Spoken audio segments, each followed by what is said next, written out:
Assalamualaikum warahmatullahi wabarakatuh. Kami dari kelompok 4 yang beranggotakan saya, Sarah Nabila, dengan teman saya, Irfania Rusda, dan Neng Farunisa dari program studi Pendidikan Guru Pendidikan Anak Usia Dini semester 7B. Di sini kami akan mempresentasikan dari hasil artikel kami terkait dengan psikologi perkembangan anak dalam perspektif Al-Quran.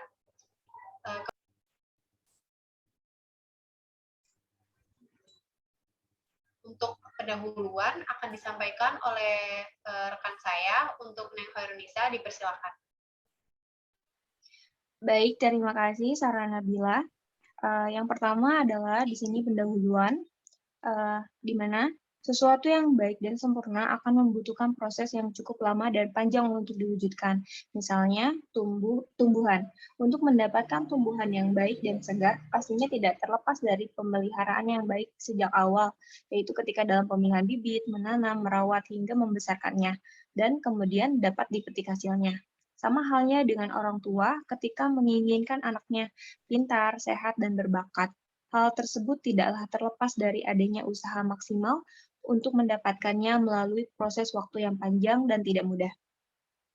Hal tersebut pertama dapat dilakukan yaitu ketika memilih pasangan hidup secara selektif.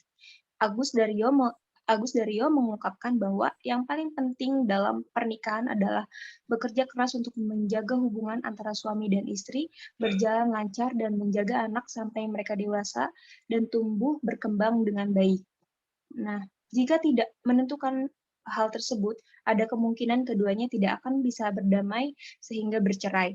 Tentunya hal ini sangat mempengaruhi tumbuh kembang anak nantinya, dan perceraian hanya memperburuk keadaan.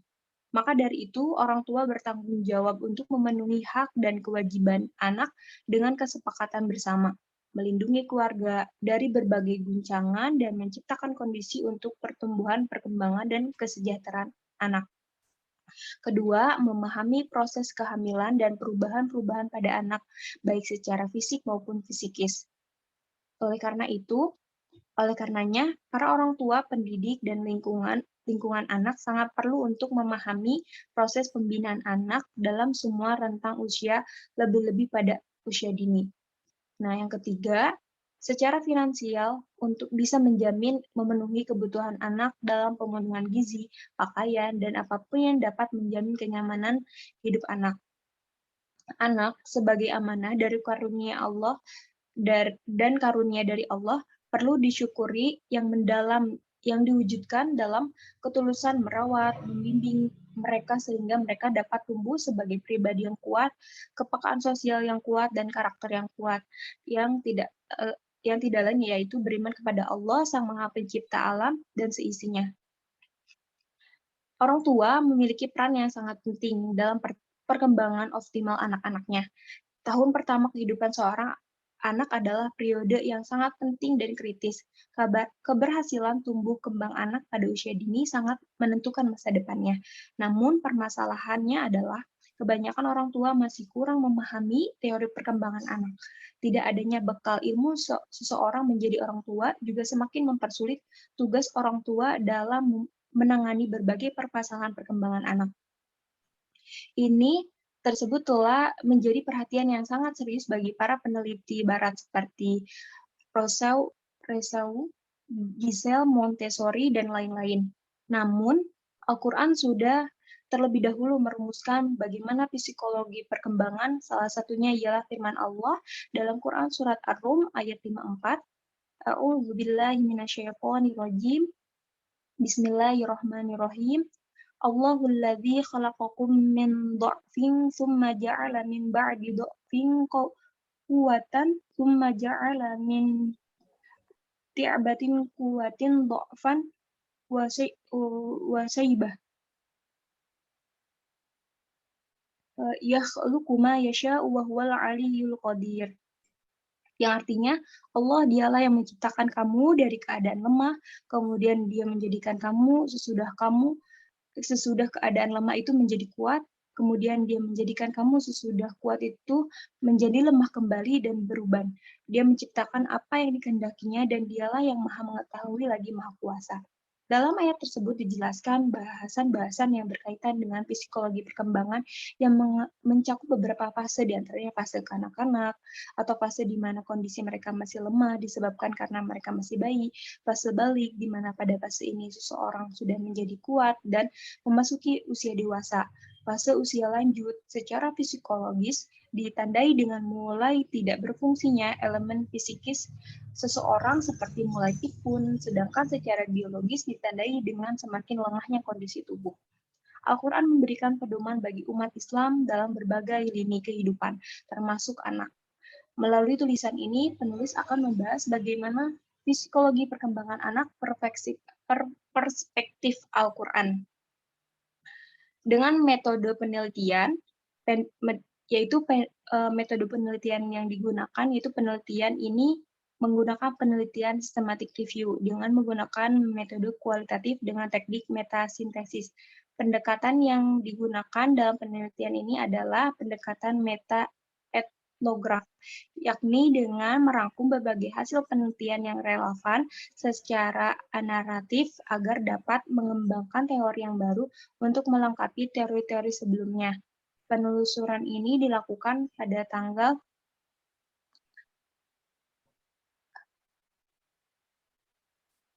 4 Agustus melalui database elektronik Google Scholar dengan menggunakan kata perkembangan anak. Database elektronik tersebut menyediakan berbagai hasil penelitian, sumber data yang akan dianalisis dibatasi mulai tahun 2017 hingga 2021.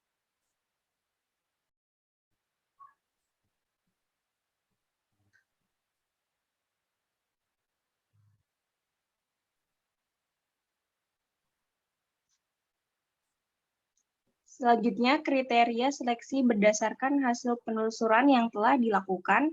Peneliti melakukan penelaahan dengan membaca judul dan abstrak untuk mengetahui apakah artikel yang dibaca sudah memenuhi kriteria untuk dikaji.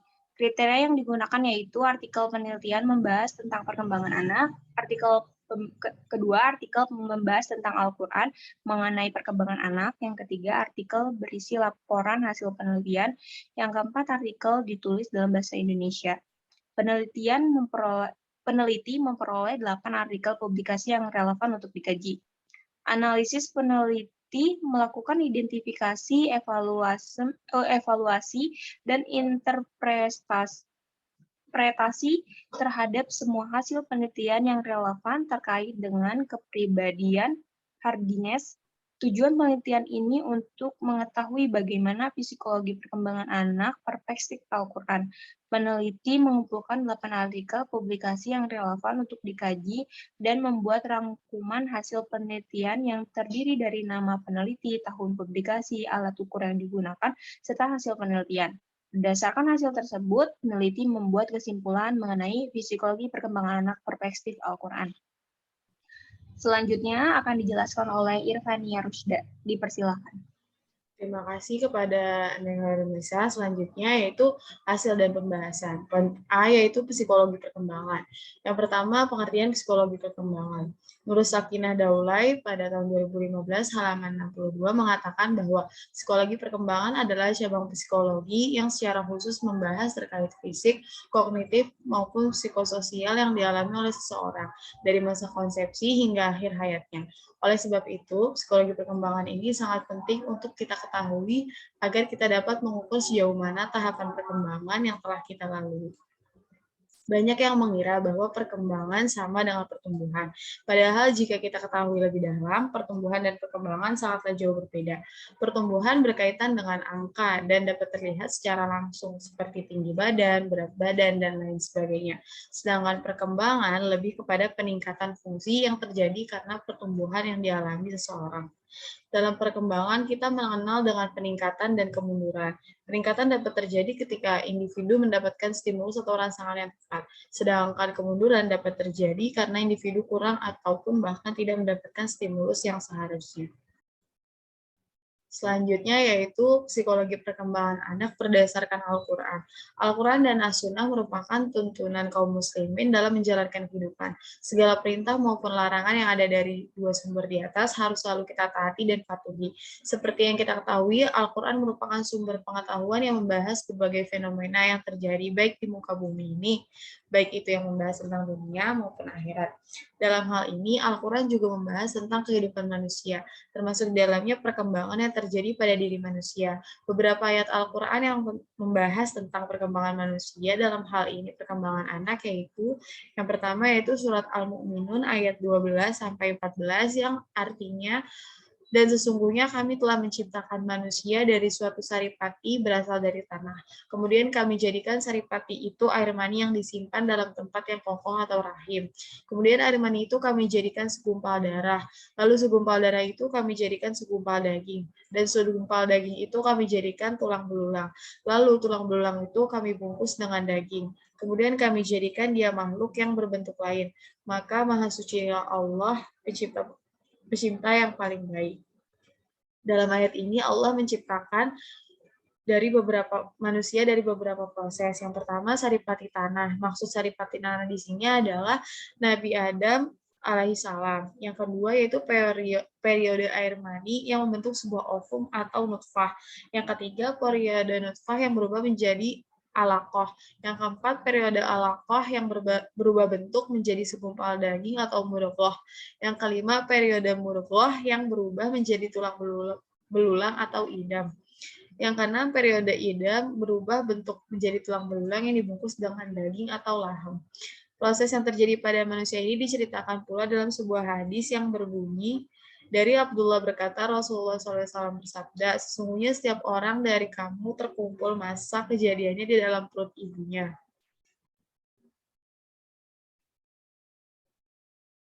Setiap orang dari kamu terkumpul masa kejadiannya di dalam perut ibunya 40 hari dalam bentuk nutfah, kemudian menjadi alaqah sama jumlah masanya dengan itu 40 hari. Lalu menjadi mudghah sama jumlah masanya dengan itu 40 hari. Kemudian diutus kepadanya malaikat lalu dihembuskannya roh kepadanya. Hadis muttafaqun alaihi dari Abdullah. Selanjutnya itu ada surat Al-Hajj ayat 5 yang artinya bahwasanya wahai manusia, jika kamu meragukan hari kebangkitan, maka sesungguhnya kami telah menjadikan kamu dari tanah, kemudian dari setetes mani, kemudian dari segumpal darah, kemudian dari segumpal daging, yang sempurna kejadiannya dan yang tidak sempurna agar kami jelaskan kepadamu. Dan kami tetapkan dalam rahim menurut kehendak kami sampai waktu yang sudah ditentukan. Kemudian kami keluarkan kamu sebagai bayi. Kemudian dengan berangsur-angsur kamu sampai kepada usia dewasa dan di antara kamu ada yang diwafatkan dan ada pula di antara kamu yang dikembalikan sampai usia sangat tua atau pikun. Sehingga dia tidak mengetahui lagi sesuatu yang telah diketahuinya. Dan kamu lihat bumi ini kering. Kemudian apabila telah kami turunkan air atau hujan di atasnya, hiduplah bumi ini dan menjadi subur dan menumbuhkan berbagai jenis pasangan tumbuhan yang indah. Berdasarkan ayat di atas, fase perkembangan manusia menurut Al-Quran dapat dibagi menjadi beberapa fase, yaitu fase prenatal, fase pasca-natal, fase kanak-kanak, fase tamyiz, fase amrod, fase taklif, dan yang terakhir fase pasca kematian. Yang ketiga yaitu surat An-Nahl ayat 78 yang artinya dan Allah mengeluarkan kamu dari perut ibumu dalam keadaan tidak mengetahui sesuatu pun dan dia memberi kamu pendengaran, penglihatan dan hati agar kamu bersyukur. Dan selanjutnya ada surat Ar-Rum ayat 54 yang artinya Allah dialah yang menciptakan kamu dari keadaan lemah, kemudian dia menjadikan kamu sesudah keadaan lemah itu menjadi kuat, kemudian dia menjadikan kamu sesudah kuat itu lemah kembali dan berubah. Dia menciptakan apa yang dikehendakinya dan dialah yang maha mengetahui lagi maha kuasa.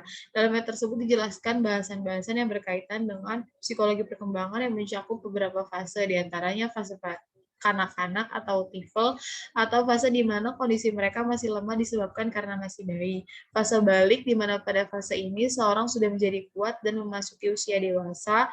Fase usia lanjut secara psikologis ditandai dengan mulai tidak berfungsinya elemen psikis seperti mulai pikun, sedangkan secara biologis ditandai semakin lemahnya kondisi tubuh. Selanjutnya akan dijelaskan oleh teman saya yaitu Sarah Nabila. Adanya dipersilakan. Poin yang selanjutnya yaitu faktor-faktor yang mempengaruhi perkembangan manusia. Manusia yang lahir membawa apa yang hakikatnya ada pada dirinya, atau sering disebut dengan internal diri. Namun, manusia juga hakikatnya merupakan makhluk sosial yang dalamnya hidup berinteraksi dengan manusia satu sama lainnya. Santrop di sini menjelaskan bahwasanya dalam perkembangan yang terjadi pada insan pribadi dapat dipengaruhi oleh beberapa faktor, yaitu adanya faktor internal dan faktor eksternal yang pastinya akan mempengaruhi perkembangan seorang manusia. Dikutip dari Jurnal Perkembangan Manusia oleh Imam 2018. Kemudian di sini peran faktor internal dan eksternal ini menjadi perbincangan yang sangat sering dijumpai, yaitu di mana faktor internal itu atau faktor bawaan yang disebut dengan nature, sementara faktor eksternal atau faktor luar yang sifatnya sebagai pengalaman atau penerimaan, yaitu nurture, yang ikut juga andil dalam faktor-faktor yang mempengaruhi perkembangan seorang manusia. Dalam hal ini, beberapa teori terkait dengan adanya faktor nature dan nurture. Di sini pelopornya adalah Arthur Schopenhauer, yaitu seorang filsuf berkebangsaan Jerman yang pertama kali mencetuskan bahwa perkembangan seorang manusia berasal dari alam, di mana menurut aliran ini bahwasanya anak kecil adalah seorang dewasa dengan fisik yang masih kecil. Lingkungan atau pengalaman yang ia dapatkan tidak akan mengubah arah perkembangan manusia tersebut. Dalam arti lain, dijelaskan bahwa segala sesuatunya adalah alam yang mengatur dan pengalaman tidak dibutuhkan. Kemudian untuk faktor lingkungan dimulai dari doktrin tabula rasa yang berarti manusia lahir seperti kertas putih yang harus diisi nantinya. Peran lingkungan yang nantinya akan membentuk seseorang manusia menjadi apa ketika ia dewasa, sedangkan pembawaan atau bakat dari lahir bukan penentunya. Teori ini dikenal dengan aliran psikologi behaviorism modern. Tokohnya yaitu ada Albert Bandura dengan B.F. Skinner, di mana para ahli ini memandang bahwa pengalamanlah yang paling utama dalam mempengaruhi suatu perkembangan seorang individu. Kemudian yang terakhir adanya konvergensi, di mana aliran ini dipelopori oleh filsuf dan psikolog Jerman bernama Louis William Stern. Dalam psikologi modern berpendapat bahwa saat ini menyatakan kesepakatan antara nature atau bawaan dan lingkungan atau nurture mempunyai andil dalam memberikan pengaruh yang sama besarnya dalam menentukan perkembangan seorang individu.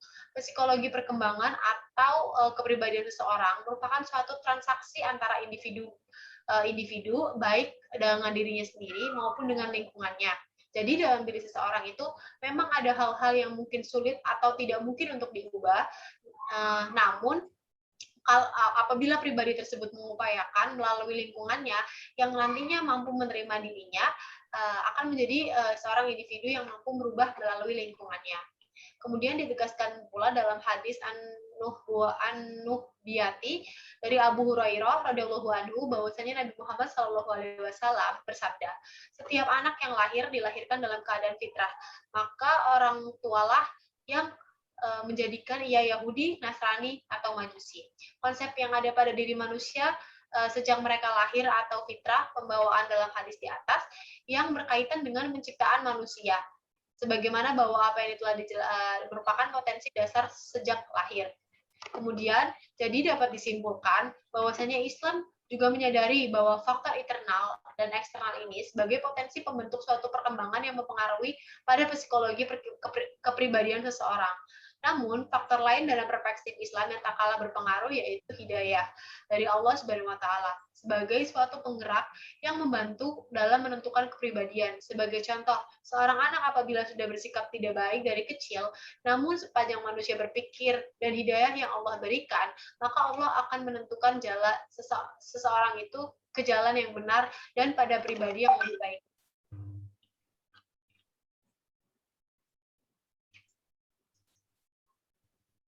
Kemudian yang terakhir adanya kesimpulan.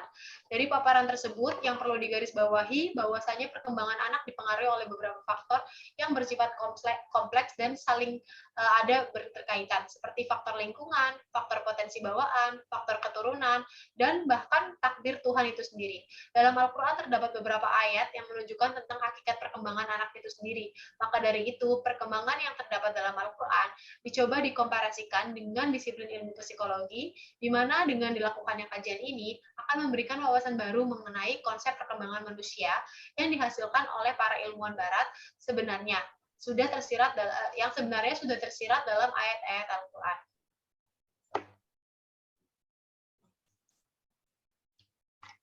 Demikian paparan dari kelompok kami terkait dengan jurnal psikologi perkembangan menurut perspektif Islam. Apabila ada kesalahan, mohon dimaafkan. Billahi taufiq wal hidayah. Wassalamualaikum warahmatullahi wabarakatuh.